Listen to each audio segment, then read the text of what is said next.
Prime Minister. Thank you, Mr Speaker. And, Mr Speaker, I'm sure that members from all sides of the House will want to join me in sending our thoughts and prayers to all those affected by the collapse of the Brumadinho Dam in Brazil. We're in touch with the local authorities and we stand ready to provide whatever support we can. Mr Speaker, this morning I had meetings with ministerial colleagues and others. In addition to my duties in this House, I shall have further such meetings later today. Toby Perkin. Firstly, associate myself with the comments of the Prime Minister about the tragic situation in Brazil. My son is one of thousands of young people to have their life chances transformed by their studies at Chesterfield College. The college's funding, like FE colleges across the country, is 30% down in real terms since this government came to power. Further education funding is in crisis. Why is the education of young people who go to further education colleges worth so little to this government? Prime Minister. He could not be more wrong. It is this government.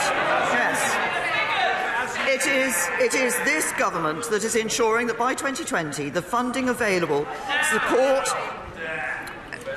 the funding we're putting into further education is ensuring that we are providing the best life chances for young people who are going into further education. It is this government, it is this government that is taking steps to ensure that young people are able to take up the opportunities that are right for them. For too long in this country, the assumption has been that the only way to get on in life is to go to university. And other ways, like apprenticeships and further education colleges, have not been respected in the same way. It is this government that is ensuring we have that respect for further education. It's this government that's ensuring we have the respect for technical education as well. John Whittingdale. Thank you, Mr Speaker. Is my right honourable friend aware that last year was the worst on record for the deaths, imprisonment or hostage-taking of journalists, with 80 across the world killed in the course of their work? Does my right friend agree that journalists fulfil a vital role in a free society? And will she ensure that every opportunity is taken to put pressure on the governments with the worst records to respect media freedom and to take action to protect international journalism? Well, my right honourable friend has raised a very important issue, and I certainly agree with him about the important role that a free press and journalists play in our democracies. And I'd like to thank him for raising this issue, because I know it's important to him, but many members across the House. And as he says, sadly in 2018, we saw 80 journalists being killed. 348 are currently in prison and 60 are being held hostage around the world. And we're deeply concerned because these numbers, as my right honourable friend says, have risen on the previous year. That's why in 2019 we're placing our resources behind the cause of media freedom. We're helping to train journalists around the world, such as in Venezuela, where we've seen an authoritarian government suppress its critics. And this year we plan to host an international conference in London on media freedom, bringing together countries who believe in this cause to mobilise an international consensus behind the protection of journalists. This is an important issue. This government is putting its weight behind it. Jeremy Corbyn. Mr Speaker, I join the Prime Minister in sending support to the victims of the Brumadinho Dam collapse in Brazil, and I'm very pleased that all support is being offered to the authorities there to try and deal with that crisis. Mr Speaker, following the vote in the House last night against no deal, the Prime Minister is again going to attempt to renegotiate the backstop on the basis of finding alternative arrangements. Could she set out today what these alternative arrangements might be? Minister. Well, absolutely. Last night the House set a clear direction on the way that the House could agree a deal, and that is about dealing, as the right honourable gentleman says, with the issue of the backstop. As I said yesterday, there are a number of proposals for how that could be done. We're engaging positively with proposals that have been put forward by my right honourable friend, the member for Loughborough, and my honourable friends, the members for North West Hampshire, Wickham and North East Somerset. Others, including my honourable friend, the member for Altrincham and Sale West, have put forward other proposals, such as a unilateral exit mechanism. And I'm just telling the Shadow Foreign Secretary. She listens.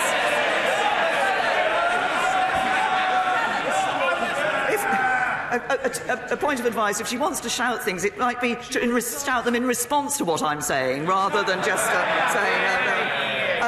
They've put forward proposals such as unilateral exit mechanism or a time limit to the backstop, and the political declaration already references alternative arrangements and raises a number of issues that can be proposals that can be addressed, such as mutual recognition of trusted trader schemes. Jeremy Corbyn! None of that was very clear to me. I don't know about anybody else.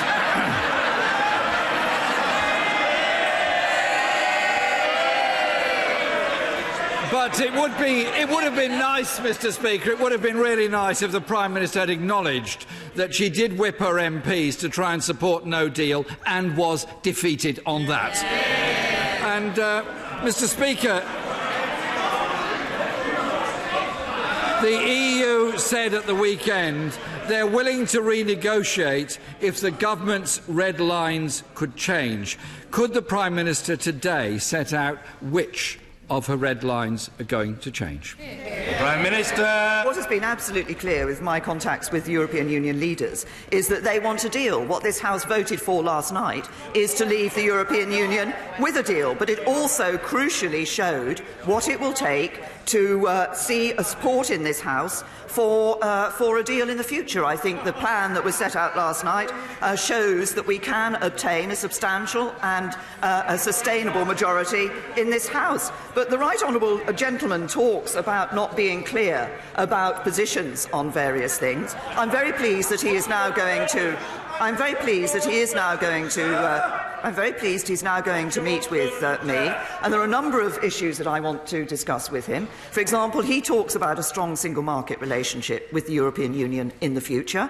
But he also. I want to know whether that means he wants to accept all EU state aid rules, for example, because in the past he's objected to state aid rules, and he can't have it both ways. So we need to know with greater clarity what it is the right honourable gentleman believes in, and perhaps next time one of his own backbenchers wants to ask him about his position on a second referendum, he'll actually take a question and an intervention from him. Mr. Speaker, last time I looked at the order paper, it said Prime Minister's question time. And the Prime Minister has herself, and I quote, the only possible deal was within her red line. So it's perfectly reasonable to ask which of her red lines has changed. This morning, the Brexit Secretary was asked, and I quote, what is the alternative to the backstop? He replied, well, that's what we're exploring. Can the Prime Minister tell us which options are being explored? Prime Minister! I listed them in answer to one of the earlier questions the right honourable gentleman gave me. Perhaps also if he listens to the answers to the questions, he wouldn't have to repeat the question. Jeremy Corbyn! Looking forward to meeting the Prime Minister later on today. Because I want to put forward Labour's alternatives which could command a majority in this House and are about protecting jobs and the people's living standards across this country. Mr. Speaker, this morning the Brexit Minister said that alternative arrangements means looking at technology. Very interesting question. So can the Prime Minister be very clear what technological advances is she expecting to be made in the next 58 days? Prime Minister! Can I say to the right honourable gentleman, it would be helpful. I want to hear about these matters. The Prime Minister. The right honourable gentleman, I have pointed out that there are a number of options that people are putting forward that we are working with them on and working positively with them on. I've already referenced a number of things that are in the political declaration on alternative arrangements that do set out various aspects that could be looked at. I referenced one of them in my answer to his question earlier. But what I would also say to the right honourable gentleman is that last night the House did vote to reject no deal, but it also voted to do what the European Union has consistently asked this House to do since it rejected the withdrawal agreement, which was to say what it was that the UK wanted to see change. Last night, a majority in this House voted to maintain the commitment to no hard border between Northern Ireland and Ireland, to leave the European Union with a deal, and to set out to the European Union what it will take to ensure that this House can support a deal. That is a change to the backstop. That is what I will be taking back to the European Union. That is what we will be doing to ensure that we can avoid no deal. He stands up regularly and says he doesn't want no deal. I'm working to ensure we get a deal. He has opposed every move by this government to get a deal. He's the one who's risking no deal. Jeremy Corbyn! Mr. Speaker, I would be grateful if the Prime Minister would actually acknowledge that the House has voted to take no deal off the table. And can she assure the House that if she is unable to secure any legal changes to the backstop, that she would work to find a solution based on a comprehensive customs union, a strong single market deal and the guaranteeing of rights and protections, rather than go back to the alternative that she's been threatening everybody with for months and months, which was to crash out without any deal whatsoever? Prime Minister! Last night the House did vote to reject no deal, but that cannot be the end of the story.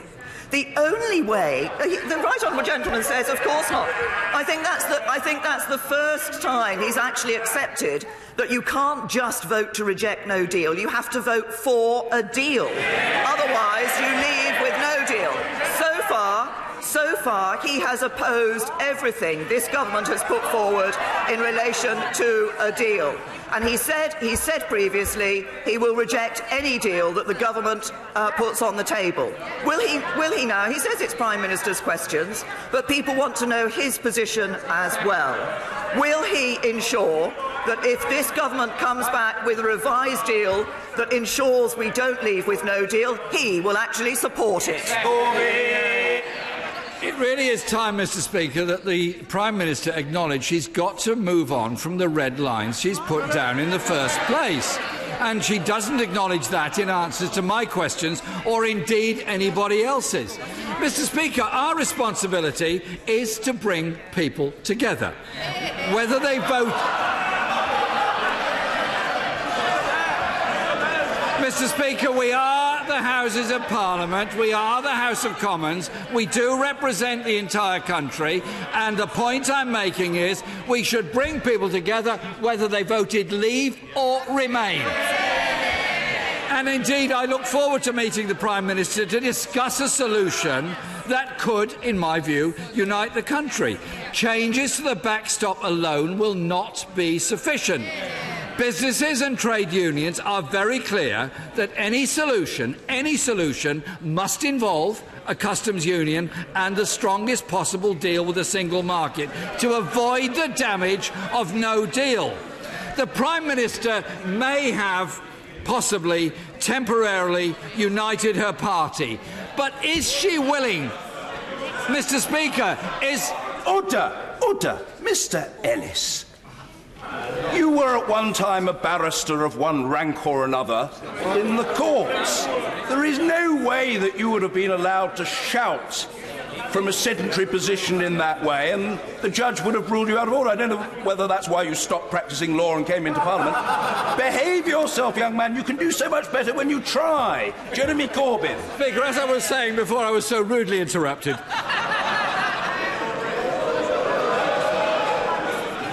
The Prime Minister may have succeeded in temporarily uniting her very divided party. But, Mr. Speaker, is she willing to make compromises necessary that are more important, and that is to unite the country on a going forward to secure jobs and living standards right across the UK? Prime Minister. Can I say to the right honourable gentleman, he's a fine one to talk about coming together when it was only last night that he agreed to actually meet me to talk about these issues. And he said he's time and time again, he's told me to listen to the views of the House. He's just stood up and said the backstop is not the only issue in the withdrawal agreement. Last night, the House voted by a majority to say that the issue that needed to be addressed was the backstop. So he needs to listen to the House and to recognise that. And his proposal last night, he put forward a proposal last night which referenced the customs union and the single market, and his proposal was rejected by this House. But I'll tell him what this government has been doing. Over the last week, we've been getting more teachers into schools.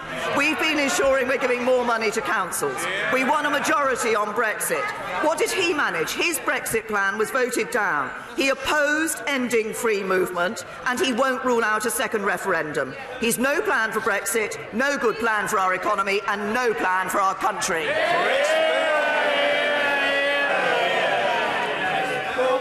Thank you, Mr. Speaker.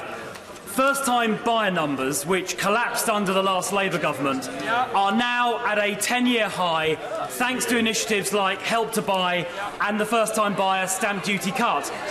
But there are still many people in their 20s and 30s who want to buy their own home. Will the Prime Minister join me in asking local authorities to use their existing powers when they grant planning consents to make sure that as many properties as possible are designated as starter homes or discount market sales homes to help those people in their 20s and 30s realise the dream of home ownership?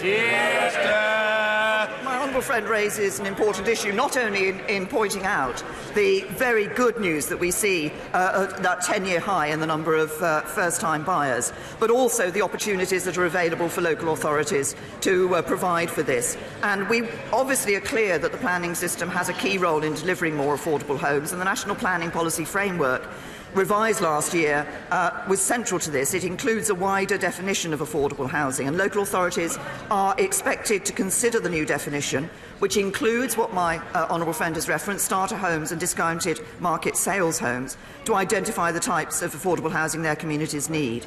And there's an expectation that major developments will make a minimum of 10% of homes available for affordable ownership, including starter homes and discounted market sales homes. So we've made good progress on first-time buyers. There's more for us to do, and this government is doing it. Ian Blackford. Thank you, Mr. Speaker. 2 weeks ago, the Prime Minister told this House to vote down this deal in the hope of going back to Brussels and negotiating an alternative deal. No such alternative deal exists. Yet last night, she told the House she will go back to Brussels and seek an alternative arrangement. So what is it? Has the Prime Minister inadvertently misled the House, or has this government's incompetence reached a whole new level? Prime Minister. A very simple fact that the right honourable gentleman appears to have omitted in what he's saying is that the deal was brought to the House, and the House of Commons rejected that deal. Therefore, we look to say what can be changed, what can we take back to Brussels, what can we fight for to ensure that the deal can get the support of this House. But I'd also like to take the opportunity. I was going to respond to the right honourable gentleman's point of order last night, but unfortunately, when I looked, he'd left, I think, to go and do a Sky News interview, because I have to say to him,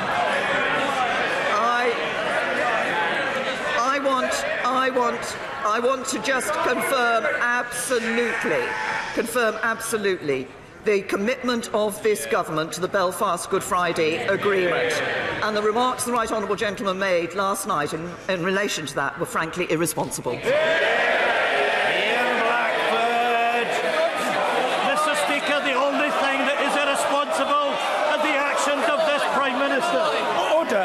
Order. The right honourable gentleman has a right to be heard. The public would expect him to be heard, and he will be heard. And attempts to shout him down are not just rude, they are irresponsible, they are undemocratic, and they should certainly not have the sanction of anyone who sits on the Treasury bench. Stop it. It's low grade, it's useless, and it won't work. Ian Blackford.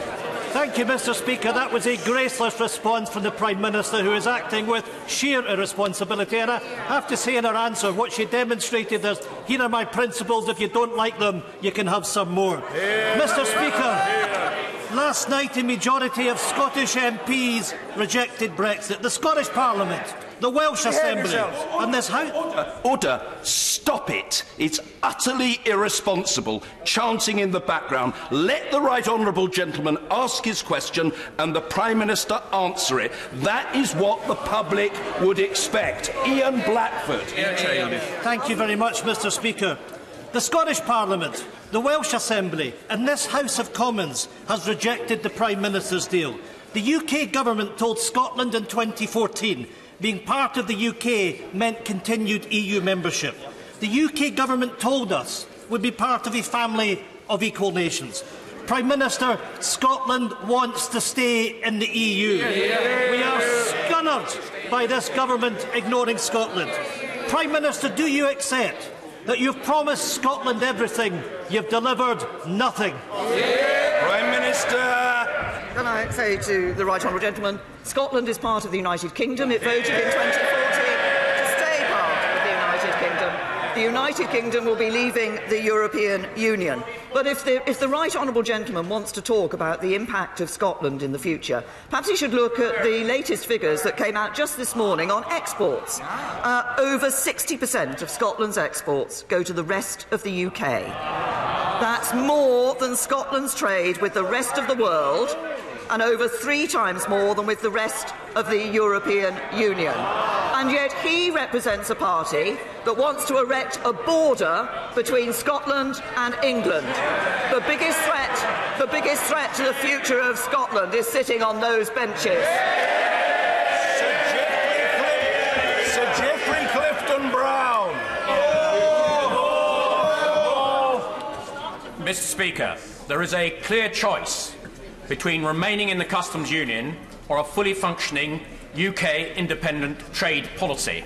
Does my right honourable friend think it is time that the Leader of the Opposition alters his red lines, repeated twice in its question time, accept the will of the British people and allow businesses to thrive in a post-Brexit world by having a free trade policy? Prime Minister. My honourable friend is absolutely right about what we are aiming to ensure that we get from leaving the European Union, which is that ability to have that independent trade policy. That is so important for us as we leave the European Union.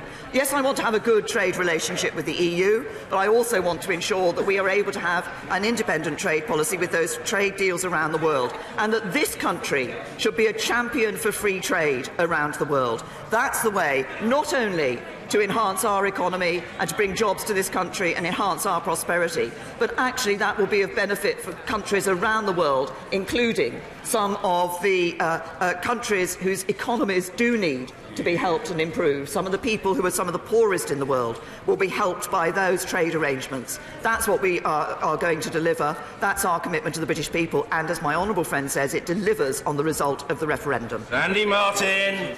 Thank you, Mr. Speaker. My constituent Lynn Sherman, who has 2 terminal illnesses, reapplied for her PIP on the 19th of September, but did not receive a home visit assessment until the 6th of January. Shame. She has still not received a decision on her claim. Does the Prime Minister consider it fair or sensible that in addition to losing her benefit, Ms Sherman has also lost her blue badge, her bus pass and her carers? Prime Minister. The honourable gentleman has raised a specific constituency case, and the honourable gentleman has raised a specific constituency case, and I will ask the relevant department to look into the details of that case. Andrew Percy. Thank you, Mr. Speaker. On the 12th of July last year, my constituents took their son Jack to Leeds Children's Hospital for surgery for craniosynostosis. The surgery went well, but after that care he declined post-surgery. His parents raised concerns. He declined so much by the 16th of July, a nurse raised concerns regarding sepsis. Jack continued to be treated for gastroenteritis. On the next day, Jack died of overwhelming sepsis. This is now the subject, sadly, of a coroner's inquest. But what my constituents want is to ensure that this never happens again to another set of parents. Jack was just 3 days short of his 2nd birthday. The hospital has since then introduced an early warning system for paediatric sepsis, but that came too late for Jack. Can my right honourable friend, the Prime Minister, assure me that she will do everything in her powers to ensure that no other parent has to go through what my constituents have been through? Prime Minister. First of all, can I say to my honourable friend that I'm sure the whole House will join me in sending our deepest condolences to the family and friends of Jack. A terrible tragedy that has occurred and the loss of such a young life.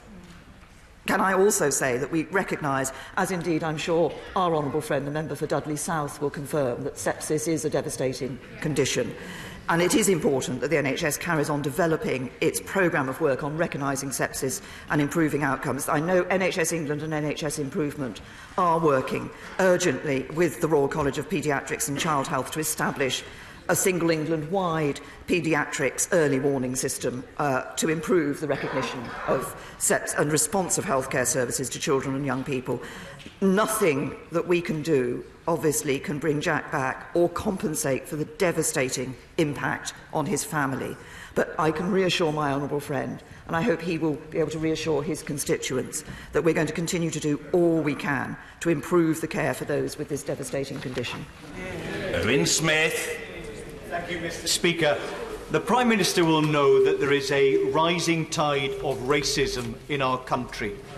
Since she came to office, race-hate crime has increased by 100% to 72,000 separate attacks last year. What is happening to our country on her watch? Prime Minister. Can I say to the honourable gentleman that when I was Home Secretary, I took measures to ensure that we improved the recording of hate crime, because actually, no, we didn't have a full picture of what was happening. My right honourable friend, the Home Secretary, has recently reviewed and revised our hate crime strategy. But the point underlying what the honourable gentleman has said, which is that none of us should accept hate crime. We should all be very clear from this House that there is no place for hate crime in our society, and wherever we see racism, in whatever form, we should all take action to eradicate it. Vicky Ford. Thank you, Mr. Speaker. In her discussions with EU leaders, will the Prime Minister be making it crystal clear that this government stands firmly behind all of its commitments under the Belfast Good Friday Agreement? Minister. Very happy to give my honourable friend that absolute assurance and commitment. We stand fully behind our commitments under the Belfast and Good Friday Agreement, and that everything we do will be in the light of those commitments.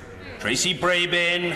Thank you, Mr. Speaker. Batley and Spen is a community made up of small towns and villages, and buses are a valued and essential service. So I'm sure the Prime Minister will sympathise with my constituents' anger at the recent cuts to services by Arriva announced this week. So much so that commutes are thrown into chaos, people can't get to the shops, and one head teacher told me that they were concerned how their pupils would actually get to school. Doesn't the Prime Minister agree with me that people are more important than profit? And isn't it time to invest in bus services after years of cuts and bring them under public control? Minister. Can I say to the honourable lady, we recognise the importance that buses play in local communities, and that's why we spend £250 million every year to keep fares down and maintain an extensive network, and that benefits people up and down the country. And we particularly put money into supporting free bus travel for older and disabled people, because we recognise how particularly important buses are to vulnerable people. Now, we're looking at what we can do further to improve access for people with disabilities, but we have been putting money in to ensure that there remains an extensive bus network which is a benefit to local communities. David Duquette. Thank you very much, Mr. Speaker. Last night this House voted, a majority of this House voted in favour of a deal to deliver on the democratic will of the people of the United Kingdom and to leave the EU. Will my right honourable friend continue to stand stand firm in the next phase of negotiations against the fishing nations of the EU and their vain attempts to maintain guaranteed common access to our waters? Can I say to my honourable friend, I can give him absolute commitment that I will do that. Leaving the common fisheries policy, becoming an independent coastal state is so important to this country to enable us to enhance and give opportunities to fishing communities around the United Kingdom. I recognise it's particularly important in Scotland, but there are fishing communities around the whole of the UK who will benefit from us becoming an independent coastal state. And I'm very clear, our position is there, we have that agreement, and it's not up for renegotiation. Ian Paisley. Thank you, Mr. Speaker. The Prime Minister will be aware of the report by Sir John Gillan into the laws and procedures around serious sexual offences in Northern Ireland. A very serious preliminary report which already reveals that there is a declining conviction rate in Northern Ireland, that we have the longest delays for getting cases to trial, and those that want to go to trial, there is a 40% dropout. These are serious issues, and I'm wondering what the Prime Minister is going to be able to do to ensure that any law changes that Sir John Gillan recommends will be able to be implemented in Northern Ireland. Can I say to the honourable gentleman that obviously this is a very serious issue, and it's something I understand the judiciary in Northern Ireland and the devolved justice authorities are keeping under close and active consideration. Of course, as the honourable gentleman knows, policing and justice is a devolved matter in Northern Ireland, as is the length of custodial sentences. Now, the Secretary of State for Northern Ireland, in recently passing the Executive Formation and Exercise of Functions Bill, enables departments to continue to take decisions in the public interest to ensure the continued operation of public services, but that is not and cannot be a replacement for a devolved government. And I think the example the honourable gentleman has given is yet another reason why it's important for us all to work to get the devolved administration back up and running. Thank you, Mr. Speaker. The Prime Minister will appreciate that the government is spending over 50% more per head in real terms in education than in the year 2000. Achieving much better results, might I add, Mr. Speaker. However, there are still some challenges with resources and funding in many areas across Hitchin and Harpenden, especially in small rural schools. Would the Prime Minister commit to special consideration for education in the upcoming spending review, because I believe that this would command widespread support across the House. Prime Minister. To my honourable friend, I think the Chancellor was listening to the remarks and the comments that my honourable friend made in his question in relation to funding. It is absolutely right, as my honourable friend says, that we have been putting more money into schools, and it's also right that we see more children, 1.9 million more children now, in good or outstanding schools than in 2010. We will, of course, be looking carefully across all elements of public expenditure when we come to the spending review. But as I said to my honourable friend, I'm sure the Chancellor has heard the lobbying that my honourable friend has indulged in his question in relation to this matter, particularly for small rural schools. Stephen Morgan. Thank you, Mr. Speaker. Unlike this government, John Lewis has never knowingly undersold Portsmouth. But last week, partners announced they're closing Knighton Lee, a much-loved store in the heart of my community since 1865. And that's just one example. Retailer after retailer, store after store, job after job. When will the government finally bring our high streets back from the brink? Prime Minister. Well, obviously, I recognise this is a concerning time for the employees at Knighton Lee in Southsea. Obviously, it's a commercial decision for the company to take. We will be ensuring that the Department for Work and Pensions and Job Centre Plus will work with the company to understand the level of employee support required. But I have to say to the honourable gentleman that if he is worried about jobs in his constituency, the policies that would cause most damage to jobs in his constituency are the policies of the Labour Party and his Labour front bench. Douglas Ross. Mr. Speaker, last week SNP-led Moray Council announced a number of devastating cuts to local services, many of which will impact young people, from closing libraries and swimming pools to ending the Active Schools programme and increasing the fees on music tuition. These young people are affected, while the highest paid senior managers in the council are not. So will my right honourable friend agree with me that the SNP in Moray should focus on services rather than managers and call on the Scottish Government to deliver a fairer funding deal for Moray? Well, can I say to my honourable friend, of course, the UK government has increased the block grant that is going to the Scottish government next year. So decisions on cutting budgets are a matter of priority for the SNP rather than necessity. Extra money has been given to them. It's a question of where they want to put that money and what they put as a priority. And I think it's time that the SNP empowered local government in Scotland rather than hoarding power at Holyrood. Mr. Stephen Hepburn. Next week is World Cancer Day. Last week, I regret that St Clair's Hospice in Jarrow closed through funding difficulties. Would the Prime Minister use her officers to facilitate a meeting between me and the relevant Health Minister to see if we can secure and ensure health care for the terminally ill in the future in the Jarrow constituency? Prime Minister. I say to the honourable gentleman, I will ensure that the relevant minister meets with him and addresses this issue with him. Rachel McLean. Thank you very much, Mr. Speaker. With record numbers of women in the workplace now, more and more women will experience the symptoms of perimenopause or menopause while they're at work. And, Mr. Speaker, often these symptoms are not well understood by the general population, and they include much more than just hot flushes and night sweats.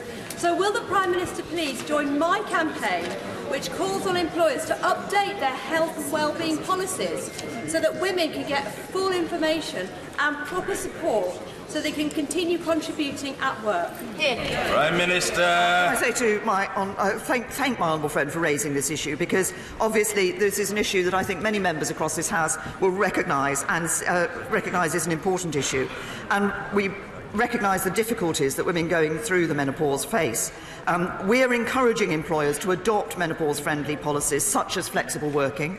We're giving women information about healthy lifestyles that may help to improve their experience of the menopause. And I would certainly, as my honourable friend is doing, encourage all employers to take reasonable steps, including those that my honourable friend has referenced, to support employees so that they can indeed be able to continue to carry out their jobs and contribute to our economy in the way that they have done so far. Jack Dramey. Prime Minister, we are 58 days away from a cliff. If we plunge over into a precipice of abyss, our country will be a poorer country in every sense of the word. Last night, this House voted that there can be no question of a no-deal Brexit. Will the Prime Minister honour the will of Parliament and rule out a no-deal Brexit? Because to proceed with a no-deal Brexit would not only impoverish our country, it would be contemptuous of Parliament. Prime Minister. The gentleman is right that Parliament last night voted to reject no deal. What Parliament also voted for last night was to say that it wanted to leave the European Union with a deal, and it identified what was necessary to change in the deal in order to enable that to happen and for the support of this House to be given to a deal. And that's where we should be focusing, because we can only ensure that we avoid no deal by having a deal, by agreeing a deal, and by this House supporting a deal and voting for a deal. Simon Clark. May I commend my right honourable friend for her commitment yesterday to return to Brussels and reopen the text of the withdrawal agreement. That's the right thing to do, and people in Middlesbrough South and East Cleveland will welcome it because they want to leave with a good deal for our country. Can I commend the compromise proposed by my honourable friend, the member for North West Hampshire, which I think is excellent and has every chance of success in uniting this Parliament and this country behind a good exit? Prime Minister. Say to my honourable friend that obviously there was a very clear message from the House last night as to what needs to happen in terms of returning to Brussels, but also we're engaging positively with the proposals that, as he said, our honourable friend, the member for North West Hampshire, and others have put forward in relation to dealing with this issue of the backstop. Luke Pollard. Thank you, Mr. Speaker. Next week marks 5 years since the train line at Dawlish was washed away in storms. 5 years on, that train line remains fragile. We need money, not more press releases. Can the Prime Minister help unblock the £300 million upgrade that the DfT is sitting on and use the anniversary next week to help the South West, Plymouth and the rest of the far South West keep our train line open and stop it being fragile and precarious?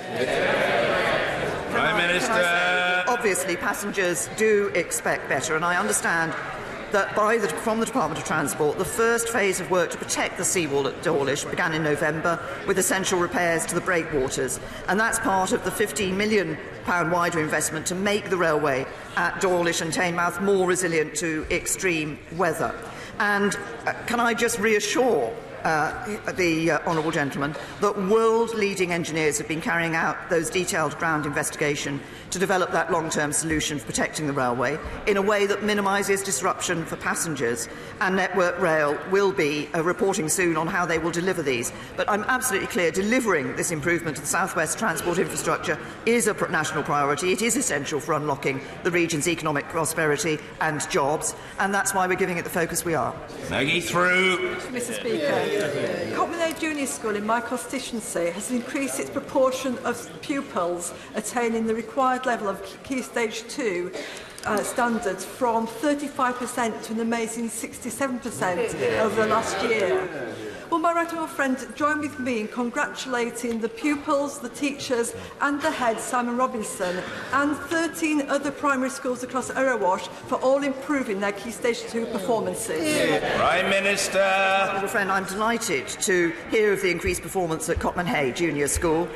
We are seeing the education of children being improved, regardless of where they live or their background, so that they can get the education they need to fulfil their potential. I'm happy to join my honourable friend in congratulating the pupils and the staff of that particular school, but also of the other schools she's referenced across her Erewash constituency who have seen these improvements. These are important for the future of those children. Marsha de Cordova. Thank you, Mr Speaker. Yesterday evening, MPs from across the House voted against a no deal, an outcome that the TUC warns would be devastating for jobs and which the CBI this morning says businesses will be speeding up preparations for. The people hit hardest by a no deal will be the ordinary people in Battersea and across the country. So will the Prime Minister finally listen to this House, to trade unions, to businesses and to our constituents, and categorically rule out a no deal? Minister. To the honourable lady, the House rejected no deal last night, but I hope that she, when the time comes, will play her part in avoiding no deal and will vote for a deal. Mark Harper.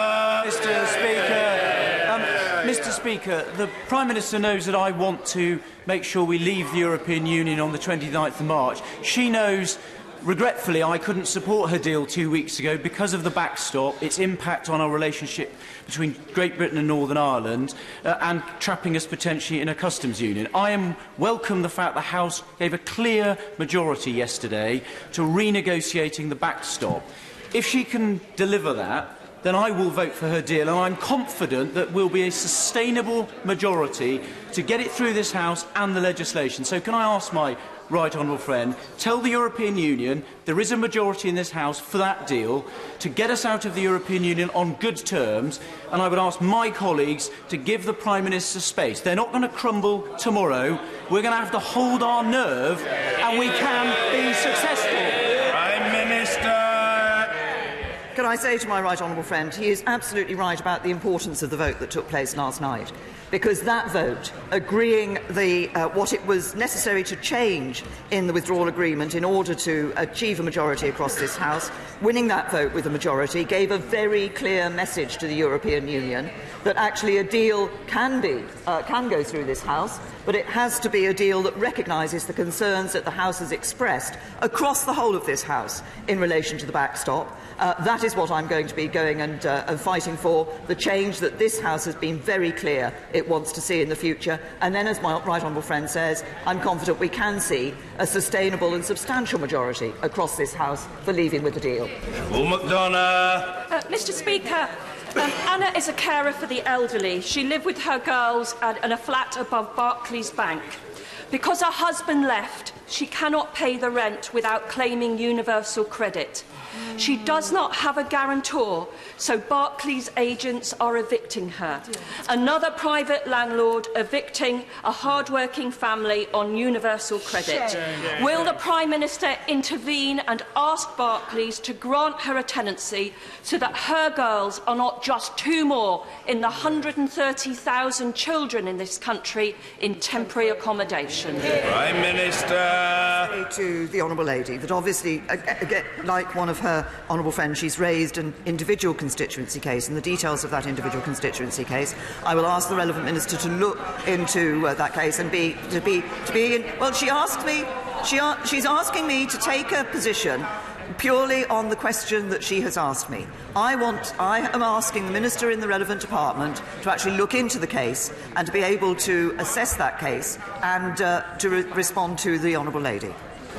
Nigel Huddleston. Thank you, Mr. Speaker. This afternoon we shall be debating the Crime Bill, which, amongst other things, will facilitate the cross-border exchange of data, which will enable us to investigate crimes such as terrorism and paedophilia. Is it the responsibility of all of us in this House to wholeheartedly support that bill? Yes. Prime I say Minister. to my honourable friend, absolutely, yes, this is a very important bill in the impact that it will have. I'm sure everybody across this whole House wants to ensure that we can deal with terrorism, with paedophilia and indeed with other organised crime. Exchange of data is an important way of doing that, and I hope everybody will see the importance of the support for that. Mr. Nigel Dodds. Mr. Speaker, in recent days we have heard the Irish Prime Minister talk about bringing his troops up to the border in the event of a no deal. We have heard the Irish Deputy Foreign Minister talking of people jumping out of windows.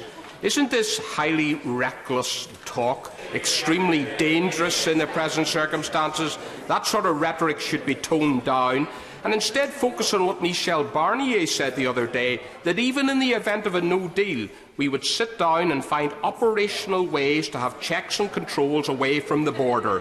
Isn't that the way forward? And it blows a hole in the entire concept of this backstop. Minister. Can I say to the right honourable gentleman, obviously it is important that I'll be speaking to the Taoiseach later today, and it is important for us to work with the Government of Ireland on the arrangements that will be in place in the future. We obviously have sent a clear message from this House about what needs to happen in relation to the backstop, but we retain our commitment to no hard border between Northern Ireland and Ireland, and look to working with the Government of Ireland and with the European Union to ensure that we can all maintain our commitments under the Belfast and Good Friday Agreement, and that commitment to no hard border on the island of Ireland.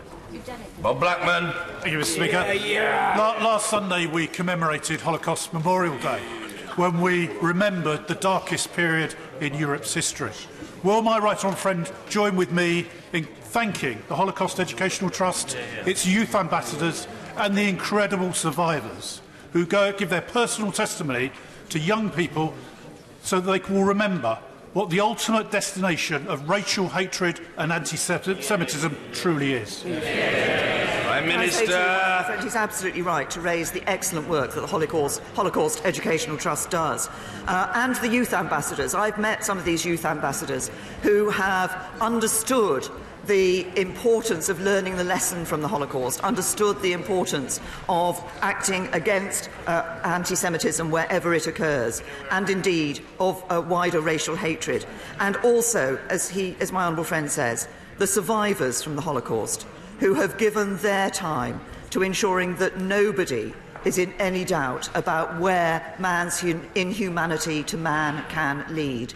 They have done a really important job, and I pay tribute to them and to their continuing work. It's important that we all recognise the terrible things that can happen when we let anti-Semitism occur. We should all be fighting against anti-Semitism wherever it occurs. Finally, Liam Byrne. Thank you, Mr. Speaker. In the cold of Sunday, Kane Walker was found dead on the pavements of Birmingham. He was 31, and he became one of over 2,600 homeless people to have lost their lives in the last 5 years. When will the Prime Minister recognise The scale of homelessness today is a moral emergency, and we cannot wait until 2027 for this government to end homelessness for good, when we need action now. Prime Minister. First of all, say to the honourable gentleman, we all want to ensure that everybody in this country can have a safe and secure roof over their head, that nobody has to be on the streets sleeping rough. That's why we're putting money into this. We've taken a number of initiatives like Housing First, which are already showing benefits in helping people who otherwise would be homeless and could end up on the streets in having a home and dealing with the issues that ensure they're able to stay in that home. This is something that we recognise the importance of, and that's why we're putting money into it, that's why we're acting, that's why we are ensuring that action is being taken across the country to deal with this. Thank you. Order.